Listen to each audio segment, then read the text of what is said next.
Shalom saudara terkasih, puji nama Tuhan. Saya percaya saudara senantiasa dalam lindungan Tuhan, bahkan senantiasa mengalami berkat-berkat Tuhan yang baru, bahkan mengalami sukacita bahkan damai sejahtera. Amin. Pada saat ini saudaraku, saya mau berbagi kebenaran firman Tuhan kepada saudara yang terambil dalam Mazmur 139 ayat 13 sampai dengan 14. Demikian bunyi firman Tuhan. Sebab engkaulah yang membentuk buah pinggangku, menenun aku dalam kandungan ibuku. Aku bersyukur kepadamu oleh karena kejadianku dahsyat dan ajaib. Ajaib yang kau buat dan jiwaku benar-benar menyadarinya. Amin. Melalui kebenaran firman ini saudaraku, saya mengambil tema yaitu menjadi generasi yang takut akan Tuhan. Saya mau bertanya sama saudara, apakah saudara adalah orang-orang yang takut akan Tuhan? Amin. Pastinya generasi yang takut akan Tuhan dong. Gimana sih caranya menjadi generasi yang takut akan Tuhan? Mungkin kita akan berpikir rajin beribadah, berdoa, atau ikut dengan pelayanan. Namun hal itu tidak cukup saudaraku. Semuanya itu hanya sebuah aktivitas saudaraku. Yang Tuhan butuhkan adalah hati kita saudaraku. Hati kita yang benar-benar tulus mencintai pribadi Tuhan. Hati kita yang tulus benar-benar mencari pribadi Tuhan. Jadi saudaraku, ketika kita bersungguh-sungguh mencari Tuhan, coba kita katakan sama diri kita, Tuhan, ini hatiku. Coba selidiki hatiku. Apakah benar-benar ada Tuhan dalam hatiku? Dan itu yang Tuhan mau dalam setiap kita. Karena apa saudaraku?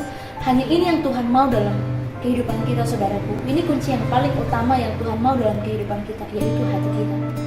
Yang poin pertama saudaraku, tentunya patuh dalam setiap ibadah. Karena dalam Ibrani berkata saudaraku, jangan menjauhkan diri dari setiap persekutuan yang ada. Untuk apa kita tetap setia bersekutu saudaraku? Beribadah. Karena melalui beribadahlah kita semakin mengenal kebenaran firman Tuhan. Karena kita tahu, kita hidup. Bahkan kita tahu saudaraku, firman adalah bahagian dari kehidupan kita saudaraku.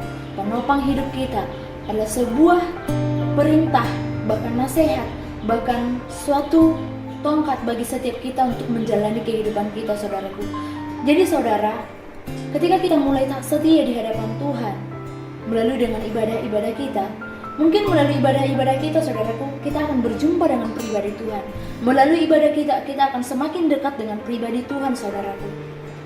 Jadi saudaraku, jangan menjauhkan diri dari setiap pertemuan ibadah ya saudara.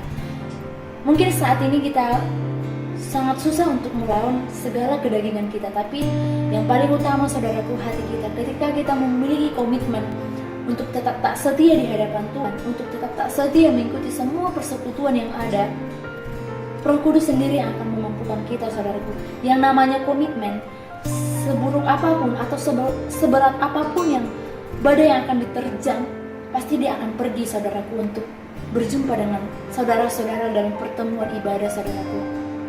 Yang kedua saudaraku, gimana sih caranya kita menjadi generasi yang takut akan Tuhan dan dekat dengan Tuhan? Yang kedua saudara, kita harus terlebih dahulu memulihkan masa lalu kita, mengampuni masa lalu kita, dan bahkan memulihkan kehidupan kita saudaraku. Tiada satu orang pun yang dapat memulihkan kehidupan kita, bahkan itu orang tua kita, saudara kita, bahkan diri kita sendiri saudaraku. Namun ada satu pribadi yang boleh memulihkan setiap hati kita saudaraku. Ketika kita mengalami kehancuran, ketika kita mengalami kegagalan, ketika kita mengalami masa lalu yang buruk saudaraku, ketika kita mengalami yang namanya terjebak dalam masa lalu kita, ada satu pribadi yang boleh mengubahkannya saudaraku, yaitu Tuhan kita, Tuhan Yesus Kristus, Allah yang kita sembah, Allah yang hidup bagi setiap kita saudaraku. Jadi saudara, bagaimana caranya kita memulihkan keadaan kita? Bagaimana caranya supaya hati kita pulih saudaraku? Yang pertama saudaraku, hal yang kita harus lakukan, cari Tuhan, cari perkenanan Tuhan saudaraku. Itu melalui ibadah. Bahkan dimanapun saudara berdiri, kita boleh cari Tuhan. Kita panggil namanya saudaraku. Bahkan dimanapun kita berada, kita boleh berdoa saudaraku. Namun yang kedua saudaraku, kita mampu berdamai dengan diri kita saudaraku. Saya percaya saudara memiliki masa lalu. Saya juga memiliki masa lalu saudaraku. Baik buruknya itu semuanya berlalu. Bahkan ada yang membuat kita trauma, ada yang membuat masa lalu kita itu menjadi pelajaran bagi setiap kita, saudaraku. Namun kita pikirkan kembali, kita hidup di masa saat ini karena kita tahu, saudaraku, orang-orang yang terjebak dalam masa lalu akan susah bergerak untuk mencapai masa depannya, saudaraku. Jadi saudaraku, berdamailah dengan diri saudara. Terima keadaan saudara, seburuk apapun saudara saat ini, keadaan saudara, fisik saudara, bahkan keluarga saudara. Kita harus mampu menerimanya, saudaraku. Karena apa, saudara? Tuhan telah menyediakan itu bagi setiap kita. Tuhan telah menciptakan itu bagi setiap kita. Tuhan telah, inilah hidup kita. Ketika Tuhan mengatakan ini hidup kita, berarti kita sangat berharga, saudaraku. Karena apa, saudaraku? Kita segambar dan serupa dengan pribadi Tuhan. Amin. Kalau kita percaya segambar dan serupa dengan Tuhan, jadilah anak-anak Kristus yang sejati, saudaraku. Anak-anak Kristus yang takut akan Tuhan, saudaraku. Jadi saudaraku, berusahalah berdamai dengan diri saudara. Berusahalah mencari Tuhan, saudaraku. Karena saudara, hanya Tuhan saja yang boleh memulihkan keadaan saudara. Hanya Tuhan saja yang boleh memulihkan hati saudara. Tiada satu orang pun selain hanya Tuhan Yesus kita, saudaraku. Yang ketiga, saudaraku, bersyukur dalam segala keadaan, saudaraku. Hampir sama dengan poin kedua, saudaraku. Ketika kita berusaha bersyukur, saudaraku. Mungkin teman saudara berkata, ketika saudara jatuh, ketika saudara merasa down, ketika tidak ada satu orang pun yang mengerti pribadi saudara. Mungkin orang-orang di sekitar saudara mudah untuk berkatakan bersyukur. Namun ketika kita tidak menanamkan rasa bersyukur dalam hati kita, saudaraku, sangat sulit bagi kita untuk mengatakan bersyukur di hadapan Tuhan. Jadi saudaraku, saya tidak tahu apa yang kamu alami saat ini. Saya tidak tahu apa yang terjadi pada hidupmu saat ini. Mari cari Tuhan. Mari coba berusaha bersyukur. Jangan bersungut-sungut, saudaraku. Karena apa? Hidup itu adalah proses. Jadi jangan terlalu banyak kita menuntut di hadapan Tuhan. Mungkin kita berkatakan, Tuhan kenapa hidupku seperti ini? Tuhan kenapa? Tuhan kenapa keluargaku seperti ini? Mungkin kita berkata seperti itu, saudaraku. Tapi untuk memulihkan itu semua, saudaraku, kita mulai dari diri kita sendiri. Kita bersyukur dalam hati kita, saudaraku. Bersyukur walaupun saudara dalam keadaan duka, suka, bahagia, bahkan dalam kekurangan, bahkan dalam berkelimpahan, saudaraku, tetap mengucap syukur di hadapan Tuhan. Karena setiap waktu itu ada masanya, saudaraku. Ada waktunya kita menangis, ada waktunya kita tertawa, ada waktunya kita merasa berkelimpahan, ada waktunya kita merasa berkekurangan, saudaraku. Semuanya itu adalah bumbu-bumbu kehidupan untuk menguatkan pribadi kita, saudaraku. Menjadi pribadi yang tangguh, menjadi pribadi yang senantiasa bergantung kepada Tuhan, saudaraku. Berbahagialah orang-orang yang menggantungkan hidupnya kepada Tuhan. Berbahagialah orang-orang yang mengandalkan Tuhan dalam kehidupannya, saudaraku.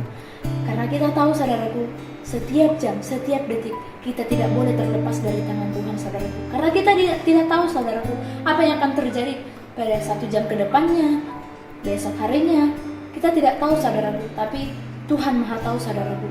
Ketika kita berharap kepada Tuhan, menaruh harapan kita kepada Tuhan, Tuhan sendiri yang akan menjaga dan akan memelihara kita, saudaraku. Dan yang ketiga, saudaraku, jangan sombong, saudaraku. Kita tahu, saudaraku, dosa yang pertama gitu, saudaraku, adalah dosa kesombongan. Kita tahu malaikat Lucifer, saudaraku, dia jatuh karena dia sombong gitu, saudaraku. Dia adalah seorang malaikat yang dipercayakan Tuhan menaikkan pujian penyembahan karena dia adalah suatu sosok yang pandai dengan memainkan alat musik, yang menaikkan pujian penyembahan yang begitu indah didengarkan Tuhan gitu, saudaraku. Jadi dosa yang pertama, saudaraku, adalah dosa kesombongan gitu, saudaraku. Sebagai anak-anak Kristus, kita harus menjadi anak-anak yang tetap rendah hati dimanapun kita berada, saudaraku. Satu hal yang kita tahu, orang-orang yang tidak mau ikut beribadah, orang-orang yang tidak mau berdoa, saudaraku, adalah orang-orang yang sombong, saudaraku. Adalah orang-orang yang tidak mencintai pribadi Tuhan, saudaraku. Saya perkatakan, ketika kita mulai menjauhkan diri dari setiap persekutuan, tidak mau berdoa, lupa berdoa, itu adalah orang-orang sombong, saudaraku. Tuhan berkatakan, cukuplah kasih karunia Tuhan bagi setiap kita, saudaraku. Mungkin saudara, di saat kita menderita, kita mencari Tuhan. Di saat kita bahagia, mungkin ada banyak orang-orang di luar sana tidak mencari Tuhan. Mungkin dia merasa, atau yang saat merasa berkelimpahan, merasa hanya mengandalkan kekuatan sendiri dia akan bahagia. Tidak, saudaraku. Hidup kita hampa tanpa pertolongan Tuhan, saudaraku. Jadi saya mau katakan sama saudara, jangan sombong di hadapan Tuhan, saudaraku. Tetaplah menjadi anak-anak Kristus yang sejati di hadapan Tuhan. Tuhan begitu setia bagi setiap kita, saudaraku. Sekalipun kita senantiasa membuat hatinya kecewa, sekalipun kita senantiasa melukai hatinya, tapi dia tidak pernah melukai hati kita, saudaraku. Dia pribadi yang senantiasa mengasihi kita, saudaraku. Manusia selalu mengecewakanmu, bahkan saya, saudaraku. Saya boleh saja mengecewakan saudara, bahkan saudara-saudara saya, tapi saya percaya satu pribadi yang tidak pernah mengecewakan kita, saudaraku, adalah pribadi Tuhan Yesus Kristus, yang sanggup menerima kita apa adanya, yang sanggup menerima masa lalu kita apa adanya, saudaraku. Percayalah, saudaraku, setiap orang yang meminta di hadapan Tuhan dengan ketulusan hati, dengan kerendahan hati, Tuhan sendiri yang akan menjaga, bahkan memelihara kehidupan kita, bahkan menyediakan segala sesuatunya dalam kehidupan kita, saudaraku. Bagi kamu generasi muda saat ini yang tidak memiliki tujuan hidup, carilah Tuhan, saudaraku, carilah perkenanan Tuhan. Karena dalam ayat Amsal, saudara, perkatakan, di dalam Tuhan ada masa depan, saudaraku. Mungkin saat ini kita bingung, kita akan menjadi apa? Suatu saat nanti kita akan menjadi apa, saudaraku? Apa yang menjadi tujuan hidup kita? Tujuan hidup kita hanya untuk menyenangkan pribadi Tuhan. Tujuan hidup kita adalah menjadi berkat dimanapun kita berada, yaitu tetap menjadi anak-anak Kristus yang sejati, saudaraku. Jadi, saudaraku, jangan sombong di hadapan Tuhan. Semua yang kamu punya saat ini, orang tua, kekayaan, karir, bahkan sekolah, pendidikan, semua itu dari Tuhan, saudaraku. Semua itu kemurahan Tuhan yang tercurah bagi setiap kita, saudaraku. Jadi tetap, saudaraku, menjadi anak-anak yang rendah hati di hadapan Tuhan. Yang menjadi kesimpulannya, saudaraku, saya ambil dalam Yeremia 1 ayat 5. Saya baca untuk saudara. Demikian firman Tuhan, sebelum aku membentuk engkau dalam rahim ibumu, aku telah mengenal engkau, dan sebelum engkau keluar dari kandungan, aku telah menguduskan engkau. Aku telah menetapkan engkau menjadi nabi bagi bangsa-bangsa. Saya dan saudara adalah generasi Yeremia, yang diperkatakan generasi Yeremia, generasi yang siap dipakai Tuhan, saudaraku. Maka sebab itu, saudaraku, tetap cari perkenanan Tuhan dalam kehidupan saudara. Diperkatakan dalam firman ini, saudaraku, Tuhan sendiri telah mengenali kita dari kandungan ibu kita, saudaraku. Jadi hidup kamu sangat berharga. Masa depan kamu telah disediakan, saudaraku. Jangan sia-siakan kehidupanmu yang sementara ini, karena kehidupan kita itu, saudaraku, telah ditebus melalui karya salib Tuhan yang begitu luar biasa, saudaraku. Tetap manfaatkan kehidupanmu, saudaraku, menjadi kehidupan yang begitu berguna di hadapan Tuhan, begitu berguna di sekeliling saudara. Di dalam ayat firman Tuhan katakan, ketuklah maka pintu akan dibukakan, carilah maka dia akan memberikan segala sesuatunya bagi saudara. Roh Kudus yang akan menuntun setiap pribadi kita, saudaraku. Maka dari itu, saudaraku, generasi-generasi Yeremia, generasi-generasi milenial, tetap rendah hati di hadapan Tuhan, tetap cari Tuhan, tetap menjadi generasi yang takut akan Tuhan, saudaraku. Tetap tebar kebaikan dimanapun saudara berada. Saya percaya, saudaraku, melalui firman ini kita dikuatkan. Melalui firman ini kita tahu bahwa hidup kita berharga. Melalui firman ini kita tahu bahwa semenjak dari kandungan ibu kita telah dipilih. Saya dan saudara adalah pilihan Tuhan. Jadi setiap kamu yang merasa pilihan Tuhan, ayo buat hidupmu merasa lebih berharga lagi di hadapan Tuhan. Buat hidupmu merasa lebih baik lagi di hadapan Tuhan. Tetap cari Tuhan, tetap cari perkenan Tuhan dalam kehidupan kita, saudaraku. Demikian firman Tuhan yang boleh saya sampaikan, saudaraku. Saya percaya dan saya berharap, saudaraku, kita sama-sama diberkati setiap firman Tuhan. Kita sama-sama bertumbuh di dalam Tuhan, supaya kita menjadi generasi-generasi yang takut akan Tuhan, generasi-generasi penerobos, generasi-generasi yang akan siap dipakai Tuhan, saudaraku. Selamat hari Minggu. God bless you.